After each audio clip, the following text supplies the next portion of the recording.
కూడా కళ్ళు మూసినట్లయితే చిన్న ప్రార్థన చేసుకుని వాక్య బాగా ధ్యానించుకుందాం. పరిశుద్ధుడా గొప్ప దేవ మహోన్నతుడైన తండ్రి, మీ పరిశుద్ధమైన పాదాలకు స్తోత్రములు చెల్లించుకుంటున్నాం ప్రభా. ఈ ప్రాముఖ్యమైన సమయంలో దేవదాసురాలుగా నీ సంతానంలో నిలబడి ఉంటుండగా నన్ను పూర్తిగా మీ సిలువ చేత మనం చేసుకునే ప్రభా, నాతో మాతో ప్రభా నీ పరిశుద్ధ లేఖనంలో నుండి సూటిగా తేటగా మాట్లాడండి.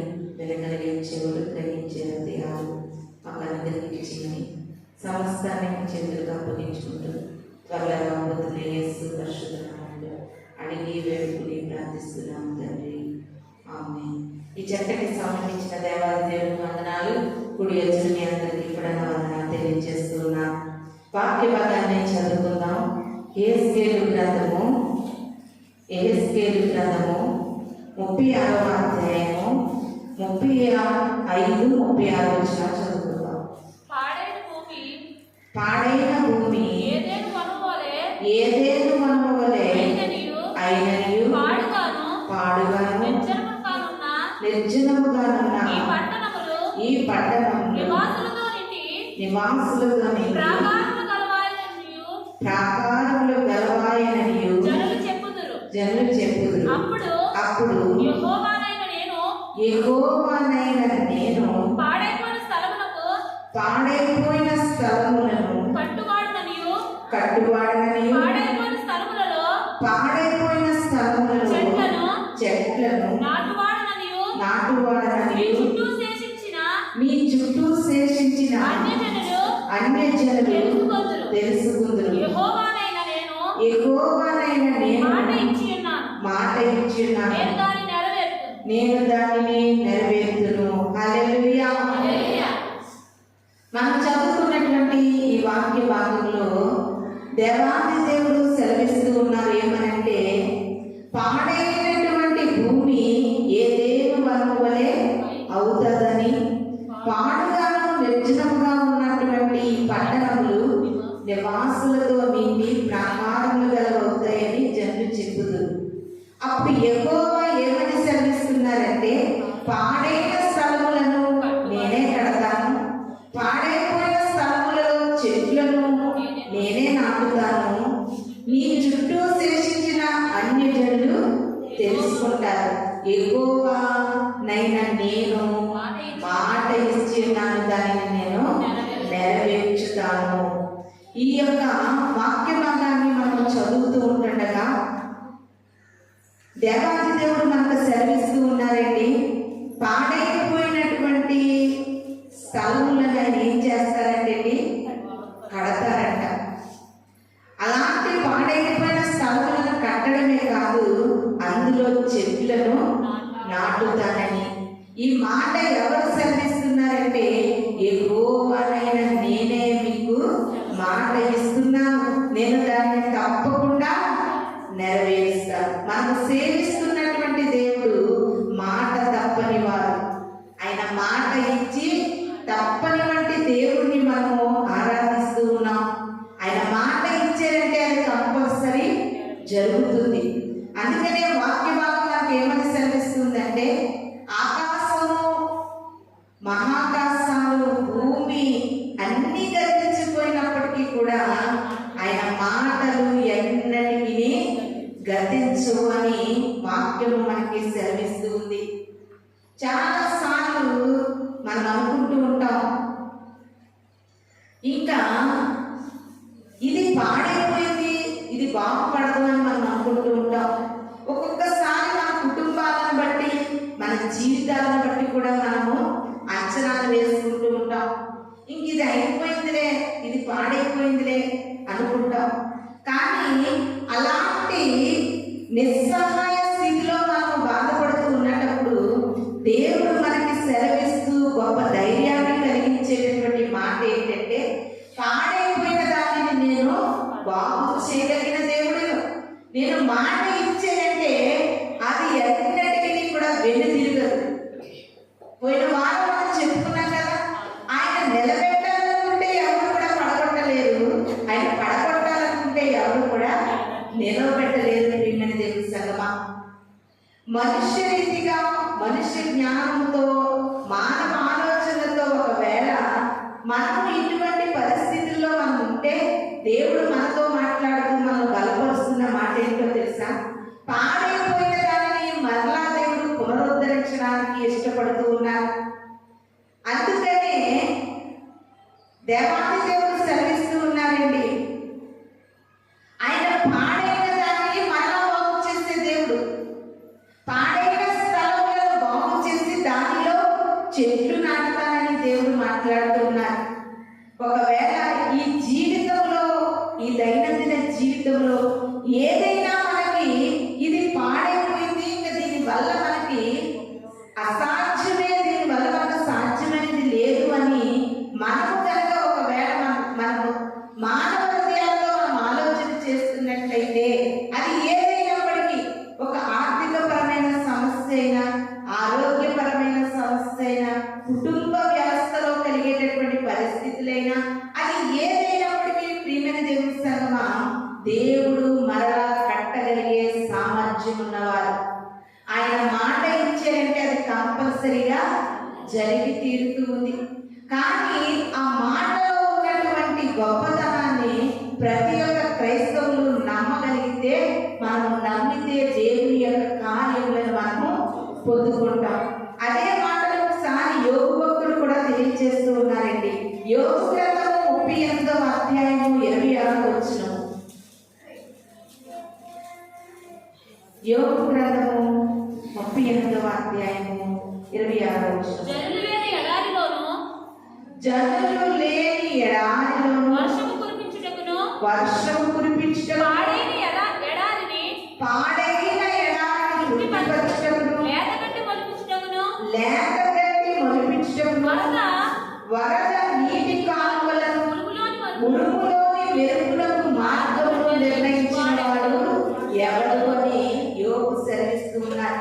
పాడైపోయినటువంటి ఎడారి భూమిలోని చిన్న గడ్డి కూడా మొలవదు ఎడారి ప్రాంతంలో.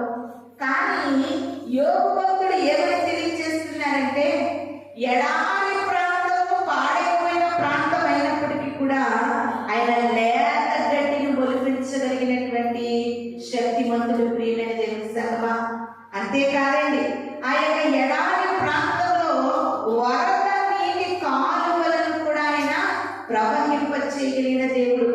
మనకందరికీ తెలుసు, బండ నుండి నీటిని ప్రవహింపచేసి లక్షలాది ప్రజల దాహాన్ని తీర్చిన వారు మనం నమ్ముకున్నటువంటి దేవాది దేవుడు.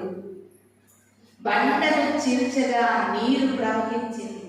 అటువంటి విచిత్రమైనటువంటి సంఘటన ఈ కాలానికి కూడా ఎవరు కూడా చేయలేకపోతున్నారు. ఎందుకంటే ఎడారి ప్రాంతంలో ఆయన గడ్డిని మొలిపించగలడు, ఎడారి ప్రాంతంలో నీటి కాలువలు ప్రవహింపచేయగలడు. అంతేకాదు, ఈ దినాన మనకు వర్షాలు పడుతున్నాయంటే దేవుడు దీన్ని ఒక డిజైన్ చేసాడు. దేవాది దేవుడు ఈ వర్షం కురవడానికి ముందుగా ఆయన సృష్టిలో ఇదంతా కూడా ఒక డిజైన్ మనం అర్థం చేసుకోగలిగితే, వర్షం కురవడానికి గల కారణం ఏంటో చదువుకున్న బిడ్డలకి బాగా అర్థమవుతుంది. బాగా విస్తృతమైన ఎండ వేడికి ఆ యొక్క నదీ జలాల్లో, సముద్ర తీరాల్లో ఉన్నటువంటి నీరంతా ఆవిరి వలె మేఘాలను అంటుకుని, అది తగిన కాలంలో ఆ మేఘములలో నుండి మనకు వర్షం కురుస్తూ ఉంది. ప్రియమైన దేవుని సంగమా, ఇలాంటి గొప్ప జ్ఞానం కలిగిన వారి ప్రపంచంలో ఎవరు కూడా లేరు. ఎంత శాస్త్రవేత్తలైనా వర్షాన్ని కురిపించలేదు, వర్షాన్ని ఆపలేదు. అది మనం నమ్ముకున్నటువంటి దేవాది దేవునికే సాధ్యం. అందుకనే యోగు భక్తుడు అంటారు, ఉరుములోని మెరుపులకు మార్గమును నిర్ణయించిన వారెవరు? ఉరుములు ఉరుగుతూ ఉంటాయి, మెరుపులు మెరుస్తూ ఉంటాయి. అవి జరగగానే మేఘములు తెరవబడి వర్షం కురుస్తుంది. దానికి ఎవరు మార్గాన్ని ఏర్పాటు చేసి ఉన్నారని యోగు భక్తుడు తెలియజేస్తూ ఉన్నారు. ఇదే మాటని యేసన్న గారి పాటల్లో కూడా ఇలాంటి మాటనే రాసి ఉన్నారు. ప్రియమైన దేవుని సంగమా, మేఘములలో నీటిని దాచి సంద్రములలో మార్గము వేసి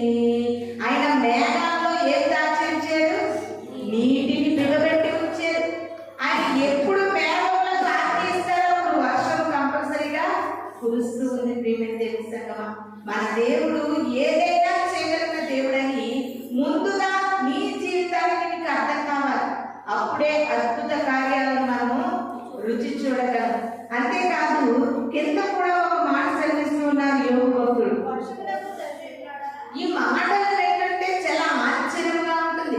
వర్షానికి ఎవరు లేరంటండి? తండ్రి ఉన్నాడా? వర్షానికి తండ్రి ఉన్నాడా? మంచు బిందువులను పుట్టించిన వారు ఎవరు? మంచు గడ్డ ఎవరి గర్భంలో నుండి వచ్చింది అని యోబు భక్తుడు ఇక్కడ అనేకమైన మాటలు మనకు తెలియజేస్తూ ఉన్నారు. వర్షములకు ఎవరు లేరంటండి? తండ్రి లేరంట. వర్షానికి ఎవరు లేరు? తండ్రి లేరు. ఎందుకంటే ఈ యొక్క పంచభూతములను కూడా దేవుడే నిర్ణయించేశాడు. ఆయనే ఇవన్నీ ఏర్పాటు చేసిన దేవుడు. వర్షములకు తండ్రి లేడు. ఆకాశములను పుట్టించిన వారెవరు? మేఘములను కలుగు చేసిన వారెవరు? మంచు గడ్డలను కలుగు చేసిన వారెవరు? ఇవన్నీ కలుగ చేసినది దేవాది దేవుడు మాత్రమే. ప్రియమైన దేవుడు సగమా, ఇది నాన్న ప్రభు వాక్యము మనతో మాట్లాడుతుంది. నువ్వు నిజంగా నమ్మగలిగితే దేవుని యొక్క అద్భుత కార్యములు మనము రుచి చూడగలం. ఆ వర్షములకు తండ్రి లేడు, మేఘములను సృష్టించిన ఆయనే. అంటే ఈ సర్వ సృష్టికి కారణభూతుడు దేవాది దేవుడు మాత్రమే. అలాంటి దేవాది దేవుడు మన జీవితంలో మన బ్రతుకులు ఆయన ఏదైనా చేయగలిగిన దేవుడని మనము నమ్మిక మాత్రము ఉంచాలి. ప్రియమైన దేవుని సంగమా, కాబట్టి ఈ దినాన్ని ప్రభువు పాడైన స్థలములను బాగు చేయగలిగిన దేవుడు, పాడైన స్థలములైనా కట్టగలిగిన దేవుడు. మనమైతే ఏం చేస్తామంటే పాడైపోయిన వాటిని పారవేసుకుంటాం. అదే మనసుతో ప్రభువు మనల్ని పారవేస్తే ఈ దినాన మనం సజీవుల లెక్కలలో ఉండేవారమే కాదు. ప్రియమైన దేవుని సంగమా, మన పాడైన బ్రతుకులను ఏదో రీతిగా ఆయన వాక్యము ద్వారా, ఆయన దర్శనము ద్వారా, ఆయన మాట ద్వారా మనలను బలపరిచి మనకు ఆ మాట ద్వారా మళ్ళా మన జీవితాలను కట్టి ఏదో విధంగా పరలోక రాజ్యానికి చేర్చాలనేది దేవాది దేవుని యొక్క నిర్ణయము మన పట్ల ఉంది. ప్రియమైన దేవుని సంగమా, ఒక్కొక్కసారి ఆలోచన చేస్తే ఏనాడో పాడైపోయి పారవేయబడిన మన జీవితాలను ఇంకా ప్రభు తన సజీవమైన రెక్కల చాటున దాచి ఉంచి మన పాడైపోయిన బ్రతుకులను బాగు చేయడానికి ఎంతగా ఇష్టపడుతున్నారో ఒకసారి మనము ఆలోచన చేయాలి. అందుకనే ద్వితీయోపదేశ కాండము 32వ అధ్యాయము 10వ వచనాన్ని మనం చదువుకుందాం.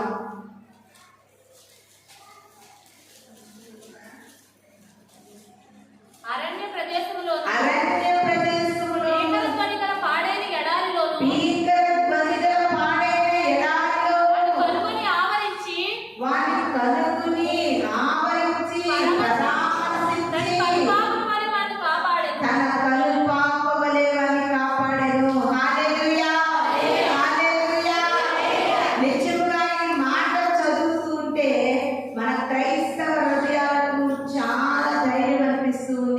ఎక్కడ దేవుడు మనల్ని కనుగొన్నారంటండి?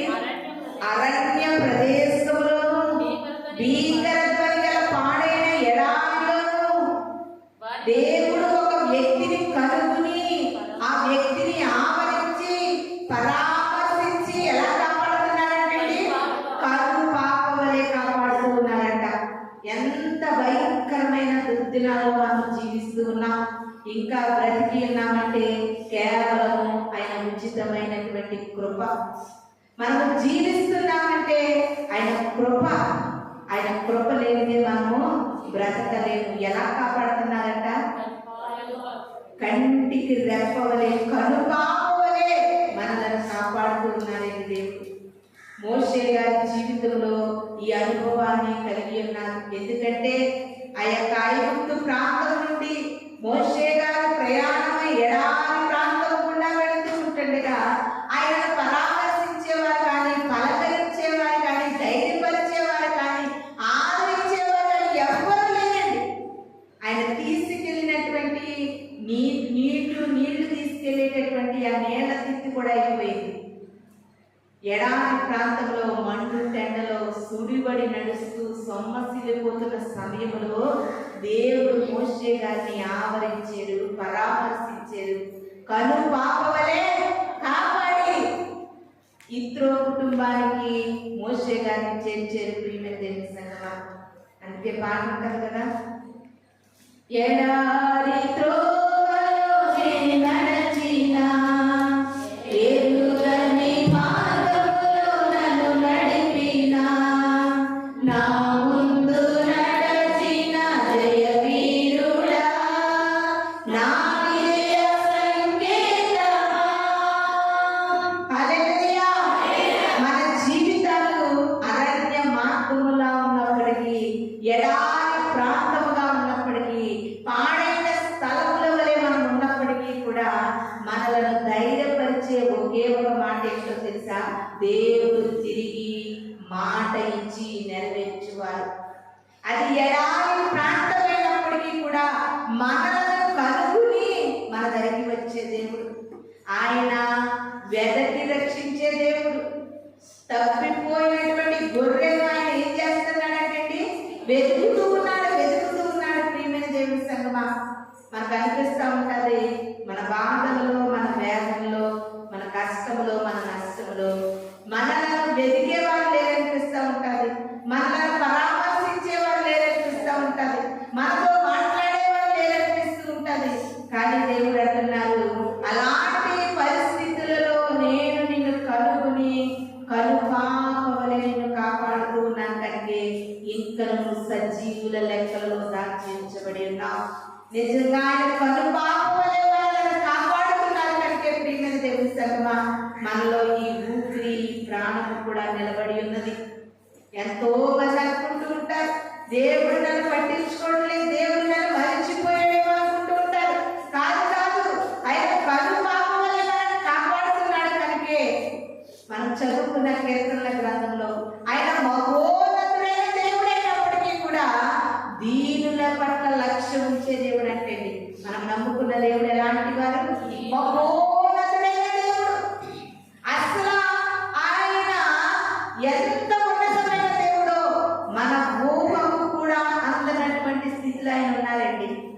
ఆయన ఎంత ఉన్నతమైన వారు మనం ఊహించిన, ఊహాగానం చేసిన ఆ ఉన్నతత్వాన్ని మనం గ్రహించలేము. అలాంటి మహోన్నతమైన స్థలంలో ఆయన ఉండి దీనులమైన మన పట్ల ఏం చేస్తున్నాడంటే లక్ష్యము చూపుతున్నాడంట. అంటే ఆయన ఎంత జాలి కలిగిన దేవుడు. ఈ లోకములో మనల్ని ఎవరు పట్టించుకోకపోయినా, మన జరిగిన ఎవరున్నా లేకపోయినా, ఏ పరిస్థితుల్లో మనం ఉన్నప్పటికీ కూడా నీకు వెంటనే నిన్ను ధైర్యపరిచి నీకు జ్ఞాపకం చేసుకోవాల్సిన మాట ఏంటో తెలుసా? మహోన్నతుడైన దేవుడు అయినప్పటికీ దీనుల ఎడలైన లక్ష్యం ఇచ్చే దేవుడు. నన్ను చూస్తున్నాడు ఆయన, నన్ను పట్టించుకుంటున్నాడు ఆయన. నా ఎడారి జీవితాన్ని ఏదేని వరం వల్ల మార్చగలిగిన వాడైన, నా పాడైన బ్రతుకుని బాగు చేయవాడైన, నా పాడైన స్థితిగతులను తిరిగి కట్టగలిగిన వాడు. గొప్ప దేవుని నేను నమ్ముకున్నాను. అది నా జీవితానికి, ఈ యొక్క జన్మలో ఈ జీవితానికి ఎంతో ధన్యత. ప్రియమైన దేవుని సంగమా, అలాంటి గొప్ప దేవుని మనం కలిగి ఉన్నాము కనుక మనం ఏ పరిస్థితుల్లోనైనా సరే దేవుని బట్టి ధైర్యం కలిగి ఉండాలని ప్రభు మనకు తెలియజేస్తూ ఉన్నారు. యెషయా గ్రంథము 44వ అధ్యాయము 26వ వచనాన్ని చదువుకుందాం. యెషయా గ్రంథము 44వ అధ్యాయము 26వ వచనము. నేనే నా సేవకుని మాటలు రూఢీపరచువాడును, నా సేవకుని మాటలు రూఢీపరచువాడు, నా దూతల ఆలోచన నెరవేర్చువాడును, నా దూతల ఆలోచన నెరవేర్చువాడు. యెరూషలేము నివాస స్థలముననియు, యెరూషలేము నివాస స్థలముననియు, యోధా నగరులను గూర్చి, యోధా నగరులను గూర్చి అవి కట్టబడినని నేను ఆజ్ఞయించి ఉన్నాను. నేను ఆజ్ఞయించి ఉన్నాను. పాడైన స్థలములను, దాని పాడైన స్థలములను బాగు చేయవాడు నేనే. హల్లెలూయా. మరలా ఇక్కడ ప్రభు ఏమంటున్నారంటే తిరిగి నేను యోధా నగరులను కట్టబడతాయని ఆజ్ఞిస్తున్నాను. ఆయన ఆజ్ఞ ఇయ్యగా సూర్య చంద్ర నక్షత్రాల సర్వ సృష్టి కలిగింది. ప్రియమైన దేవుని సంగమా, ఆయన ఆజ్ఞలో ఉన్న శక్తి ఉంది. ఆయన ఆజ్ఞ ఇస్తే చాలు, అక్కడ ఏ కార్యములైనా జరుగుతాయని ప్రభు మనతో తెలియజేస్తూ ఉన్నారు. అంతేకాదు పాడైన స్థలములను బాగు చేయవాడనే, పాడైన స్థలములను బాగు చేయవాడనే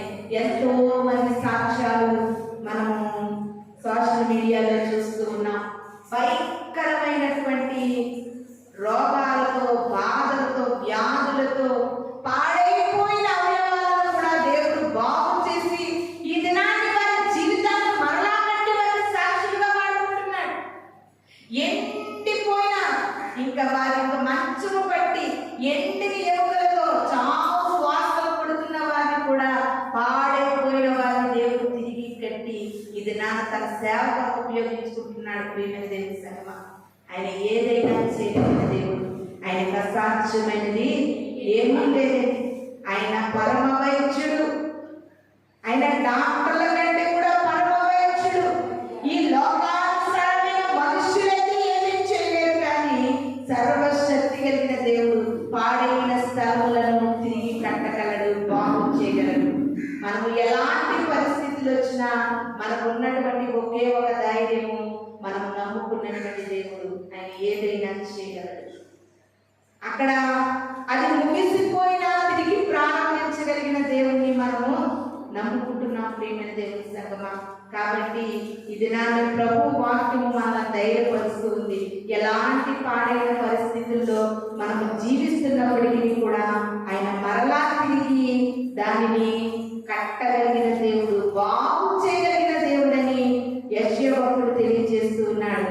2వ దినవృత్తాంతాల గ్రంథము 32వ అధ్యాయము 5వ వచనం చదువుకుందాం. మరియు రాజు ధైర్యం తెచ్చుకొని పాడైన కోట యావత్తు కట్టించి గోపురం వరకు దాన్ని ఎత్తు చేయించి బయట మరి ఒక గోడను కట్టించి దావీదు పట్టణంలో మిల్లో దుర్గమును బాగు చేయించెను. చాలా ఇక్కడ మనకు కనబడుతున్నటువంటి రాజు ఎవరంటే హిజ్కియా రాజు కనబడతా ఉన్నారు.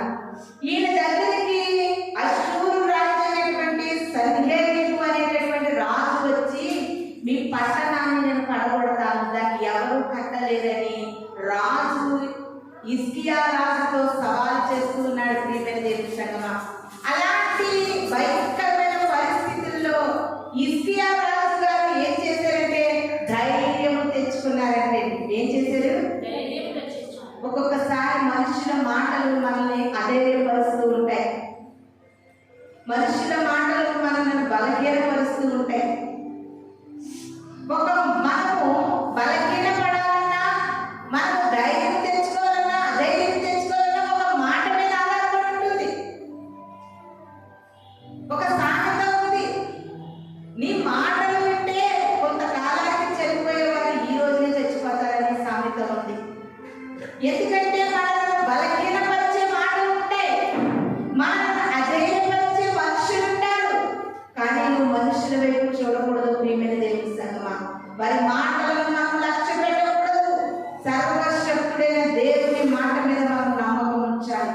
ఆ సన్హెరీబు రాజు వచ్చి మాట్లాడుతున్నాడు, నీ పట్టణమును నేను పడగొట్టగా ఎవరు దాన్ని కట్టలేదు, నేను దాన్ని పడగొడతాను, దాన్ని కూల్చివేస్తాను, పట్టణాన్ని నేను నాశనం చేస్తానంటే హిజ్కియా రాజు ధైర్యం తెచ్చుకున్నారంటే.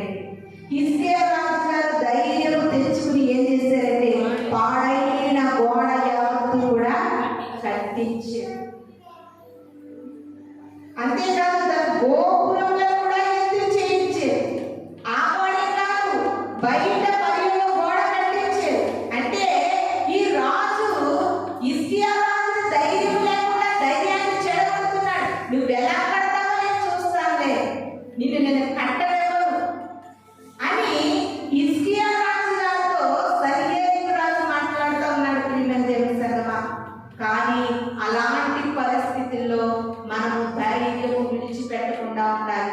ఎందుకంటే దేవుడు మనకు సెలవిస్తూ ఉన్నాడు, పాడైన స్థలములను కట్టే దేవుడు, పాడైన బ్రతుకులనైనా బాగు చేసే దేవుడు, మోడు బారిపోయిన జీవితాలను చిగిరింప చేయగలిగిన దేవుడు, ఎడారి జీవితములను ఏదేను వరకుగా చేయగలిగిన దేవుడు.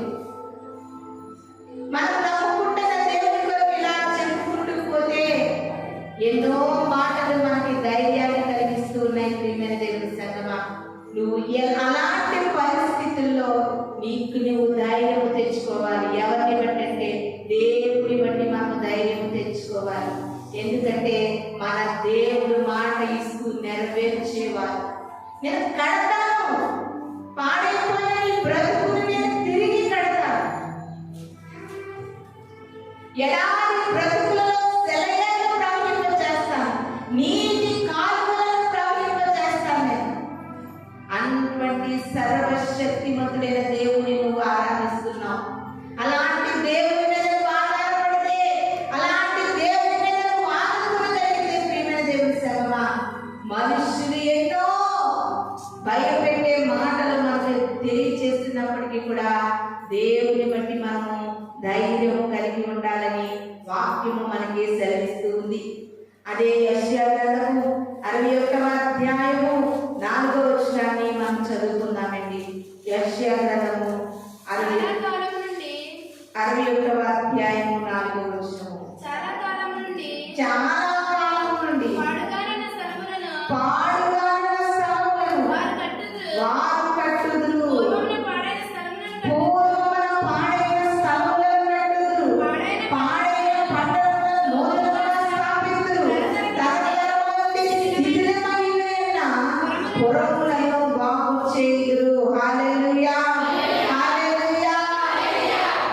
ఎవరైతే దేవుని యందు విశ్వాసం ఉంచి దేవుని బట్టి ధైర్యం కలిగి ఉంటారో ప్రియమైన దేవుని సంగమా, పాడైపోయిన స్థలములను మరలా మనం కడతామంటే ఎప్పుడో చాలా కాలం అయిపోయింది, చాలా సంవత్సరాలు అయిపోయింది, చాలా దినాలు అయిపోయింది, ఇంకా నీ జీవితం బాగుపడదు అని మనుషులందరూ అనవచ్చు, కానీ దేవుడు దాన్ని తిరిగి కడతానని సెలవిస్తున్నాడు. వాక్యం ఆలకిస్తున్నటువంటి నీ జీవితంలో దేవుని మాటను బట్టి నువ్వు ధైర్యం తెచ్చుకోగలుగుతావా?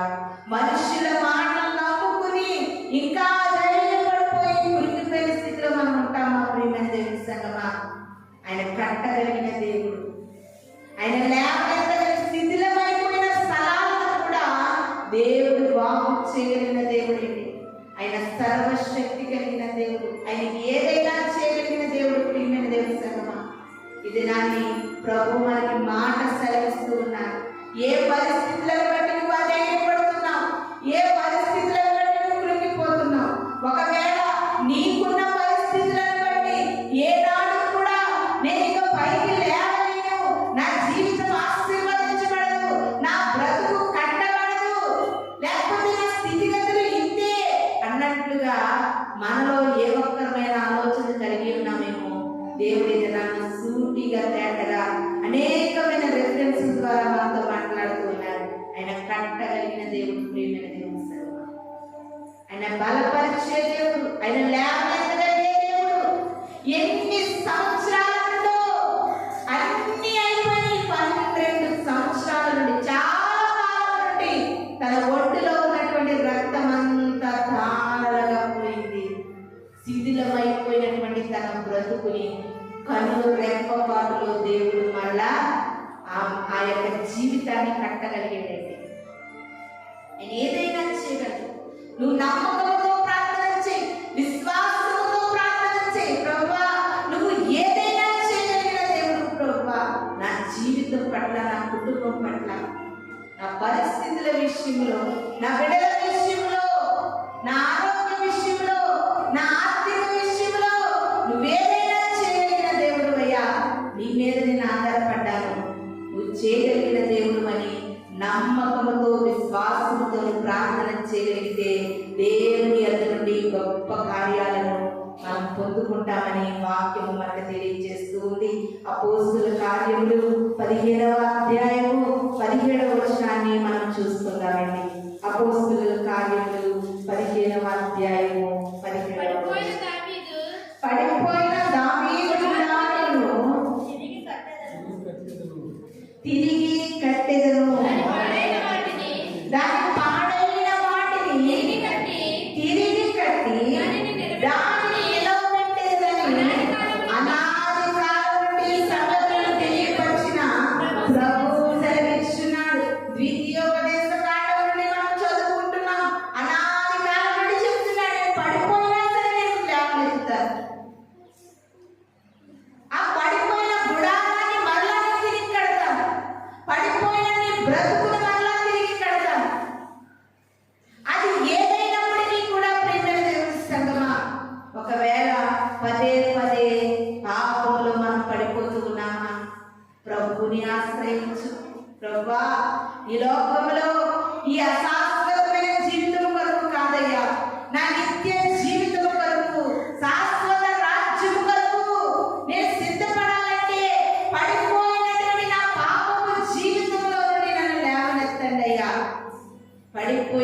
బ్రతుకును తిరిగి పరిశుద్ధముగా కట్టండి. పాపములో పడిపోయిన నా జీవితాన్ని, అపవిత్రతతో నిండిపోయిన నా జీవితాన్ని మరలా తిరిగి పవిత్రముగా కట్టండి, పరిశుద్ధముగా కట్టండి ప్రభువా. శిథిలమైపోతున్నటువంటి నా ఆలోచనలు, నా చూపులు, నా తలపులు, నా జీవన విధానాన్ని ప్రభువా తిరిగి కట్టండి ప్రభువా అని మనమందరం కూడా ప్రభువుని వేడుకోవాలి. పడిపోయిన దావీదు గుడారము దేవుడు తిరిగి కట్టించాడు ప్రియమైన దేవుని సంగమా. ఎందుకంటే దావీదు గారు తన యొక్క జీవిత ప్రయాణంలో అనుకోని సంఘటన ద్వారా పాపములో పడిపోయినప్పుడు దేవుడు మరలా తన గుడారమును తిరిగి మరలా పరిశుద్ధముగా కట్టాడు. మరలా పడిపోయిన దావీదు గుడారాన్ని దేవుడు తిరిగి లేవనెత్తాడు. ఇది నాన్న ప్రభు మనకు సెలవిస్తూ ఉన్నారు. మాటి మాటికి నువ్వు ఏ విషయంలో పడిపోయే స్థితిలో ఉన్నావు, ఏ విషయంలో నువ్వు కాలు జారిపోతున్నావు, అది గర్వమైన, అహంకారమైన, కోపమైన, దేవునికి నచ్చని చాలా బైబిల్ గ్రంథంలో మనకు లిఖించబడి ఉన్నాయి. అది ఏదైనా పడగొడుతుందేమో ప్రియమైన దేవుని సంగమా. ఆ పడిపోయిన స్థితి నుండి నువ్వు లేవనెత్తబడాలి. పడిపోయిన పరిస్థితుల నుండి మనం లేవనెత్తబడాలి. అలాంటి స్థితిలో మనం జీవిస్తే ప్రభు అంటున్నారు, నువ్వు పడిపోయిన సంగతి నీకు అర్థమైంది కనుక నువ్వు పశ్చాత్తాపం కలిగి ప్రార్థిస్తున్నావు కనుకనే మరలా నీ జీవితాన్ని తిరిగి కడతాను, మరలా నిలబెడతాను. పాడైపోయిన నీ బ్రతుకును మరలా నేను సుందరముగా చేసి నిలబెడతాను. అనేకులు నిన్ను గురించి ఈ వ్యక్తి మొదటి వరకు పాపములో పొర్లాడుతున్న వ్యక్తి, పాపములో పడిపోయిన వ్యక్తి, దేవునికి అయవాస్తమైన మార్గంలో నడిచిన వ్యక్తి, ఈ వ్యక్తి ఈ దినాన్ని ఇట్టి స్థితిలో దేవుని కొరకు బ్రతుకుతుందనే ఒక సాక్షిగా నిలబెడతానని ప్రభు సెలవిస్తున్నాడు. ప్రియమైన దేవుని సంగమా, పడిపోకు, పడిపోకు. నువ్వు పడిపోయిన స్థితిలో ఉన్నావు, దేవునికి ఇష్టం లేదు. ఆయన తప్పిపోయిన గొర్రెను వెతికిన దేవుడు, గాయపడిన గొర్రెను తన ఒడిలోకి చేర్చుకుని గాయము కట్టే దేవుడు, పడిపోయిన చోట ఆయన వదిలివేసే దేవుడు కాదండి. నువ్వు ఏ స్థితిగతుల్లో పడిపోతున్నావో ఒకసారి నిన్ను ప్రశ్నించుకో. నీ యొక్క మానవ జీవితంలో ఏ ఏ విషయాల్లో పడిపోయేటట్లుగా నీవు ఉన్నావో, అయినప్పటికీ దేవుడు అంటున్నారు, పడిపోయినటువంటి దావీదు గుడారాన్ని నేను ఏం చేస్తాను, తిరిగి కడతానని ప్రభు సెలవిస్తూ ఉన్నాను.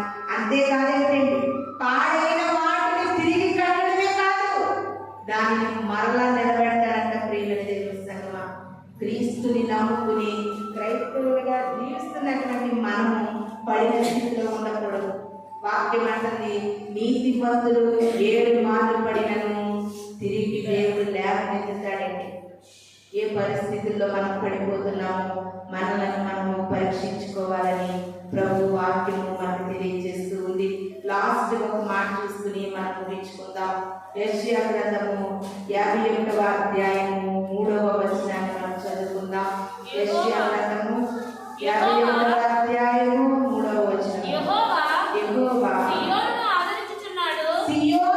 ఆదరించుచున్నాడు, పాడైన స్థలములన్నిటిని ఆదరించి, దాని పాడైన స్థలములన్నిటిని ఆదరించి, దాని అరణ్య స్థలములను ఏదెను వలె చేయుచున్నాడు. అది ఎడారి భూములు యెహోవా తోట వలెను నగునట్లు చేయుచున్నాడు. యెహోవా తోట వలె అగినట్లు చేయుచున్నాడు. ఆనంద సంతోషములు సంగీతనాదమును దానిలో వినబడును. హల్లెలూయా, హల్లెలూయా. యెహోవా సియోనును ఆదరించుచున్నాడు, దాని పాడైన స్థలములన్నిటినీ ఆదరించి, దాని అరణ్యములను ఏదేను వనము వలె చేయించున్నాడు. అది ఎడారి భూములైనప్పటికీ కూడా యెహోవా తోట వలె మార్చుతున్నాడు. ప్రియమైన దేవుని సంగమా, ఆ తోటలో ఏముందో తెలుసా? ఆనందం ఉంది, సంతోషం ఉంది, సంగీత నాదం ఉంది, కృతజ్ఞతాస్తుతి ఉంది. చాలా మంది అనుకుంటూ ఉంటాం, మన మనస్సాక్షి లేకుండా పాపము వెంబడి పాపములు చేస్తూ ఉన్నారు అనుకుంటాం. కానీ మనము బాగా ఆలోచన చేయగలిగితే పాపము చేసే వారికి ప్రశాంతత ఉండదు, మనశ్శాంతి ఉండదు. ప్రతి క్షణము మన హృదయం మనల్ని ప్రశ్నిస్తూ ఉంటుంది, మనల్ని మనమే ప్రశ్నిస్తూ ఉంటుంది. ప్రియమైన దేవుని సంగమా, అదే దేవుని యందు యథార్థముగా విశ్వాసముగా పరిశుద్ధముగా బ్రతికితే మనసారా ప్రార్థన చేయగలుగుతాం. చూడండి, పాపము చేస్తూ ప్రార్థన చేస్తున్నప్పుడు నిజముగా ఆ ప్రార్థన అంతటిగా కూడా పాపమే మనల్ని ఎక్కువ గుర్తుకు వస్తూ ఉంటారు. నేను ఈ కార్యాలు చేస్తున్నాను, నేను దేవునికి నచ్చని స్థితిలో ఉన్నాను. నిజముగా మనసారా ప్రార్థన చేయలేవు, హృదయపూర్వకంగా నువ్వు ఆరాధన చేయలేవు. దేవుని యొక్క వాక్యాన్ని నువ్వు అంగీకారంగా స్వీకరించలేవు. ఎందుకంటే పాపము చేస్తూ ఉన్నప్పుడు మన మనస్సాక్షి మనలను ప్రతి క్షణం కూడా ప్రశ్నిస్తూ ఉంటుంది,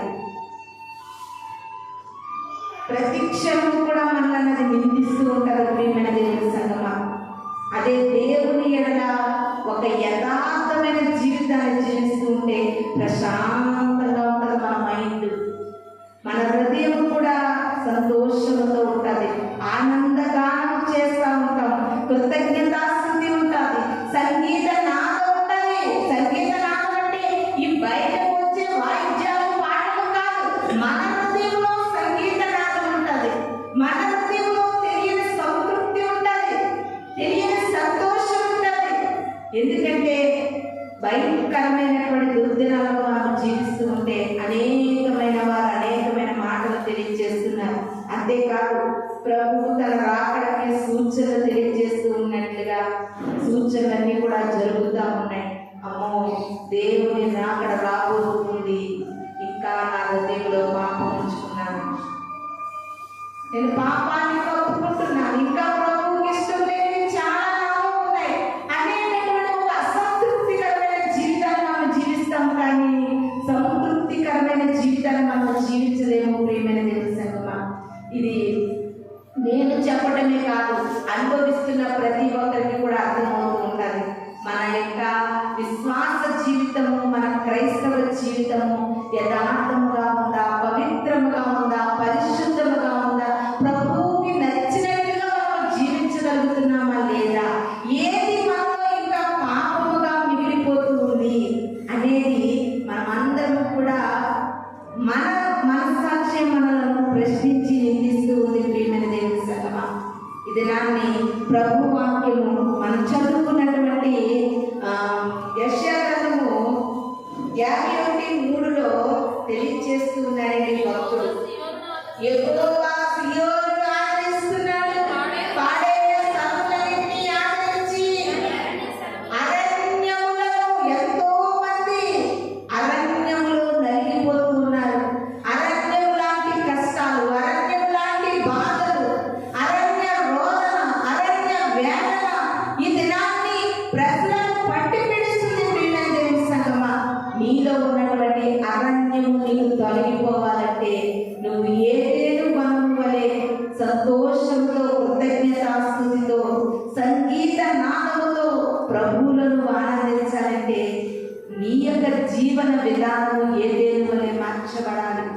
అందుకే అపోస్తలుడైన పౌలు గారు ఫిలిప్పీకి రాసినటువంటి 4వ అధ్యాయం 4వ వచనంలో అంటున్నారు, ఎల్లప్పుడూ మీరు ప్రభువునందు ఆనందించండి. మరలా చెప్తున్నాను, ఆనందించండి, మరలా చెప్తున్నాను, ఆనందించండి అంటున్నారు. ఆనందం కోసం హృదయపూర్వకమైన ప్రభువులో ఆనందము లోక పాపంలో ఉంటూ జీవించిన వ్యక్తికి ఆనందం ఉండదు.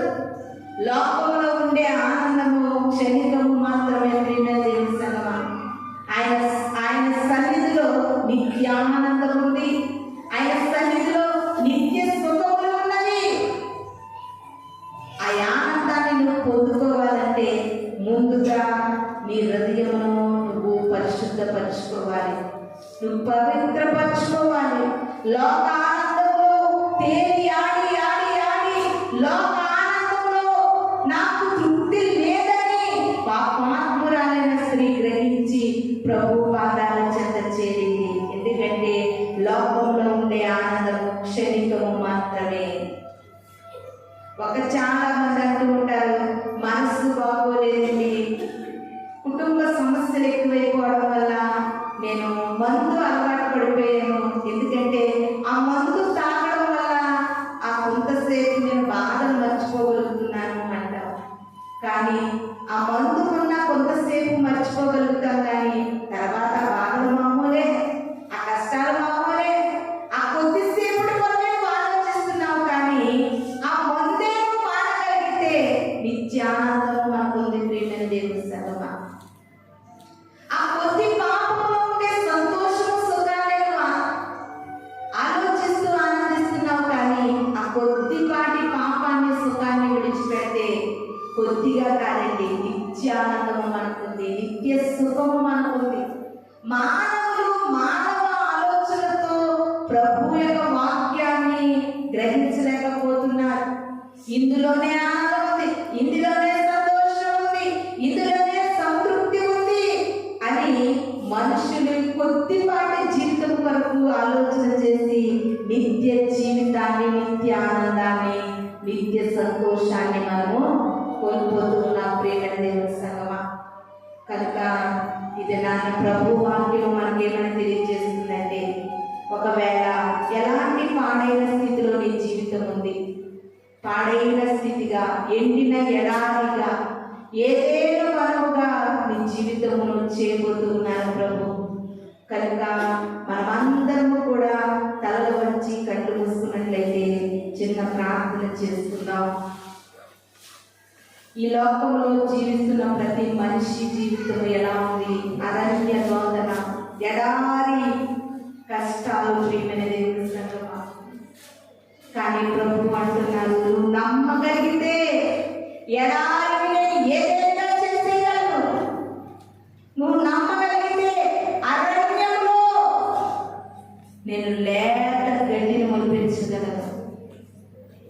మూడు బారిపోయిన నీ జీవితాన్ని చిగురింపచేయగలను. ప్రభు అంటున్నాడు, నువ్వు నమ్మగలిగితే. ఆశ లేకుండా నువ్వు బ్రతుకుతున్నావా? నీలో ఆశలు చిగురించగలిగిన దేవుడు. ఇంకా నా జీవితం ఇంతే అనుకుని మనం బ్రతుకుతున్నామా? మన జీవితాన్ని తిరిగి కట్టగలిగిన దేవుడు. ప్రియమైన దేవుడి సంగమా, ఎంత గొప్ప దేవుని కలిగి ఉన్న మనము ఎంతో ధన్యులమని వాక్యము మనకి సెలవిస్తూ ఉంది. స్తోత్రము, స్తోత్రము, స్తోత్రములు పరిశుద్ధుడా గొప్ప దేవా. ఇంతవరకు నా తండ్రి నాయన, నీ యొక్క పరిశుద్ధ లేఖనము ద్వారా మమ్మల్ని బలపరిచిన దేవుడు. హిజ్కియా రాజు ధైర్యము తెచ్చుకున్నట్లుగా ప్రభా, మా బ్రతుకులో, మా జీవితంలో మేము ధైర్యము తెచ్చుకుని ప్రభా, నువ్వు కట్టగలిగిన దేవుడు, పడగొట్టిన వాడిని నిలబెట్టగలిగిన దేవుడు అని గ్రహించి ప్రభా, నీ సాక్షులుగా ప్రభా, నీ యందు ఆనందించే వాక్యాన్ని మాకు దయచేయమని, విన్న వాక్యము ప్రతి హృదయములలో నీరు కంటే నూరంతలుగా ప్రతిఫలింపచేయమని త్వరలో రాబోతున్న యేసు పరిశుద్ధ నామములో అడిగి వేడుకుని ప్రార్థిస్తున్నాం తండ్రి. ఆమేన్. మీ అందరికీ వందనాలు.